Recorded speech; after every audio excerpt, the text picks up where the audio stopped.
Mehdi Hasan is a excellent news reporter. He's been in the business for a long time. Recently, I did a video on him where he was on Jubilee debating 20 quote unquote far right conservatives. Turns out that they were pretty much all fascist. And honestly, he took them all to task. He wore them all out. It was a routing. He just whipped them in the marketplace of ideas, if you will. Anyway, he used to work for MSNBC till he started saying, a few too many things about Palestinians having rights, so they fired him. And then he started his own company called Zateo. I encourage you all to go subscribe to him because he is great at what he does. And he is a hell of a interviewer, debater, and an investigative journalist. The dude's got chops. Anyway, I've got a little video of him right here where he does 3 minutes of fury talking about all of the lies that Israel has said over the last 22 months of the genocide in Gaza. So have a listen and enjoy, because he definitely lays the smackdown on all the Israeli bullshit.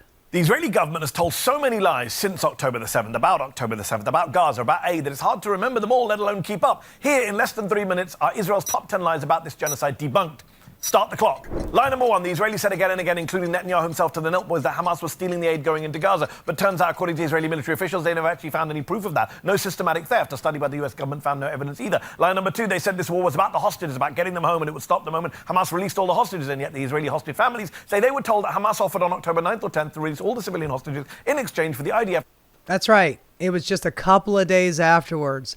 Hamas offered to give up the hostages, and Israel told him to go kick rocks. Not entering the Strip, but the Israeli government rejected the offer. Oh, and Israeli ministers themselves keep saying again and again that the hostages are not their priority. Line number three, beheaded babies, 40 beheaded babies. Even President Biden said he'd seen pictures of beheaded babies, but he couldn't have because there were no pictures, because there were no beheaded babies on October the 7th, nor were their babies put in ovens or hung on clotheslines. They were all lies. Even the Israeli press says so. You know which babies have been beheaded since October the 7th? Palestinian babies in Gaza from Israeli bombs. Line number four, there was systematic mass rape by Hamas on October the 7th. Now, no one's saying there wasn't any sexual or gender-based violence on October the 7th. But mass rape as a weapon of war, well, the Times of London, a pro-Israel, Murdoch-owned right-wing newspaper, did a deep dive last year. Quote, Israel says Hamas has weaponized rape, but investigators say the evidence does not stand up to scrutiny. And by the way, I remember a story last year where there was an IDF soldier who had been molesting a prisoner, a Palestinian prisoner, with an electrified cattle prod, sticking it in him, if you know what I mean, and killed him or tortured him to death with it. And then he got arrested for that because it was just so blatant that they had to arrest him.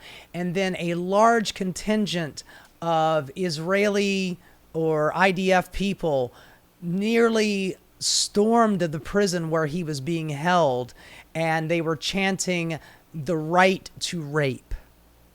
They were literally chanting the right to rape.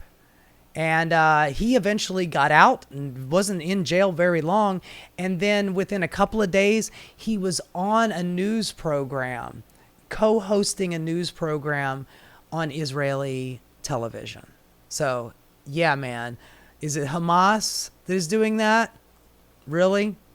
The UN Commission of Inquiry said last year that it had not been able to independently verify allegations of rape because of obstruction by the Israeli authorities, and the main Israeli prosecutor on the case has said, in the end, we don't have any complainants. Line number five, there is a Hamas command and control center under Al-Shifa Hospital. They even put out this video showing what looks like a Bond villain lair under Al-Shifa, but it's been nearly 2 years and we've still seen no evidence whatsoever. Yeah, man. I mean, I remember this thing coming out, and they were like, they had that, they had like 3 AK-47s laid right next to an MRI machine, just sitting right there. And they're like, see, this is a command center.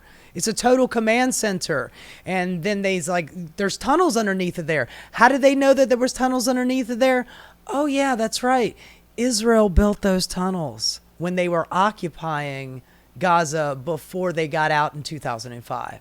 Those were tunnels that Israelis built. So, Yeah, maybe the reason why they think that there's tunnels under there is because they fucking dug them.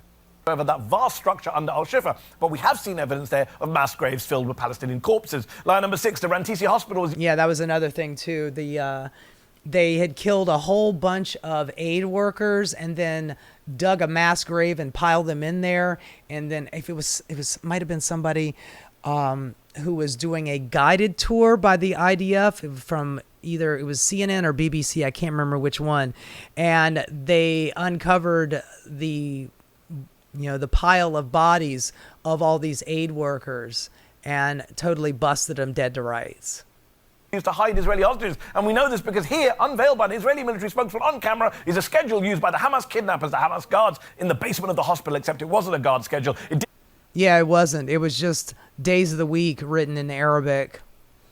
But, that's enough to scare most Americans who don't know how to read that, and they just think, oh, it's terrorism. They say it's terrorism. Well, it just happens to be a calendar of days of the week. Didn't have any names on it. It was just a calendar with the days of the week on it in Arabic. Line number 7, UNRWA is a front for Hamas, which was a claim Israel made and led to the US and other countries getting funding for... Yeah, I remember that. There was they said that there are at least 12 Hamas members in UNRWA. Meanwhile, UNRWA employs 7,000 aid workers. But there was 12 of them. By the way, they had no proof, and they never, even to this day, have still not proved that those were 12 Hamas members. But they ran on the lie long enough to debunk UNRWA, and now they are nowhere to be found, and nobody's able to deliver food except for those 3 or 4 sites in southern Gaza done by the IDF and CIA mercenaries with the Gaza Humanitarian Foundation. UNRWA cut. Turns out it was all BS. Not only did the Wall Street Journal, which laundered Israel's lie on its front page, later privately admit that the Israeli claims haven't been backed by solid evidence, but a former French foreign minister who independently reviewed the UNRWA allegations says she was given no evidence by Israel to back them up. Line number 8, you can't trust the number of deaths published by the Hamas-controlled health ministry in Gaza. Well, actually, you can. The Lancet Medical Journal says you can, and guess who else says you can? Israeli intelligence. Honestly, you really can't, because they haven't been able to do any counting for over a year. I mean, I'm not slighting what Mehdi is saying here.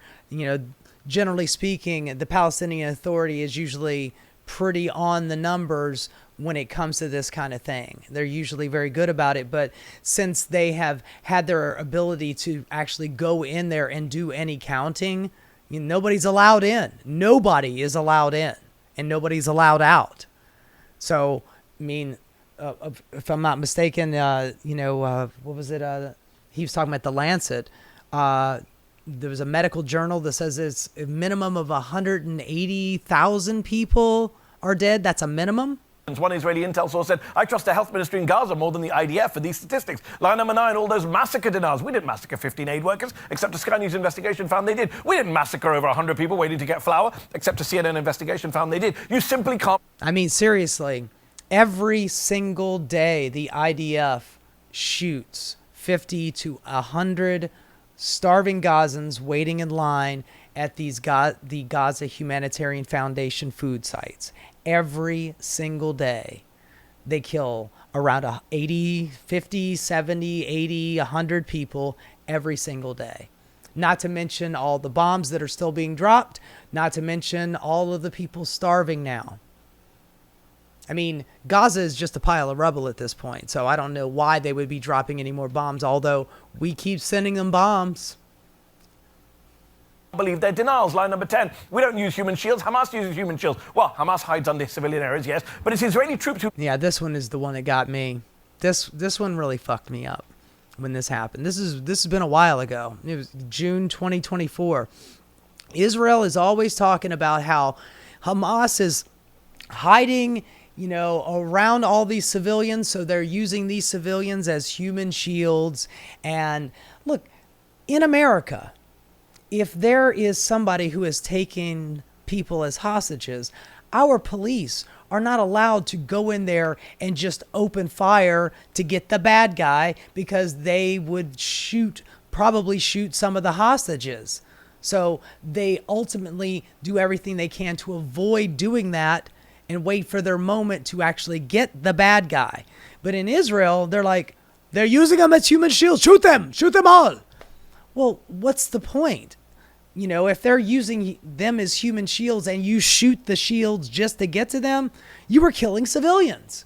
Well, here is an IDF vehicle, and they are driving through Gaza. This was last summer, and they have 2 Palestinians literally tied to the fucking bumper of his truck. Tied to the bumper. My God, man.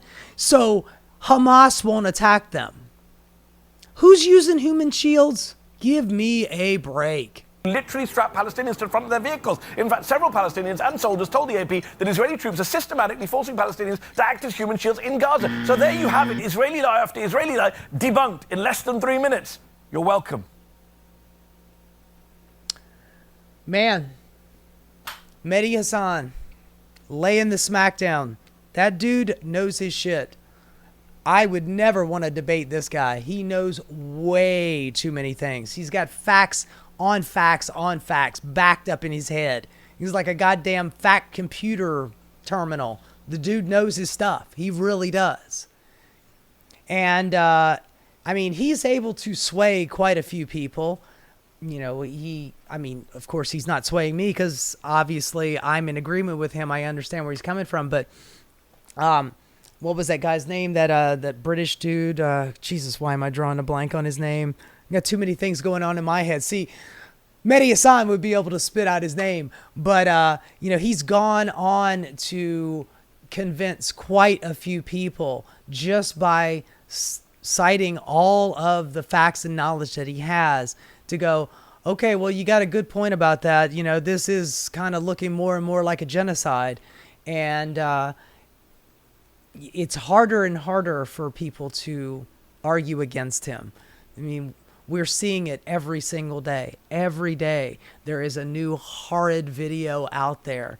And, Bibi Netanyahu, he does his thing, man, where he spreads his English language propaganda to Americans. And then when he speaks in Hebrew, he's basically telling the truth to all his people. Yeah, we cannot starve them too much because the rest of the countries will come after me, so I cannot starve them completely. And then he turns around and goes on, the Nelk Boys podcast, who don't know their ass from their elbow, and they end up having conversations about, his cheeseburger preferences. And, hey, what about that thing in Gaza? It's all lies, it's all lies. Oh, okay, well, I'm glad you told me it's all lies. Thanks for informing me, Mr. Prime Minister. You're such a wise man. I'm glad that we had you on to interview. My God, man. There's a reason why Netanyahu would never sit down with Mehdi Hasan. Mehdi would just destroy him. And that's the reason why he goes on places like the Nelk Boys, and goes on Fox News to spread his propaganda and does not actually sit down for any real questions. Anyway, keep it up, Mehdi. You're killing them. We love it. Hey guys, thanks so much for watching. If you enjoyed what you saw, please like and subscribe. Keep rocking.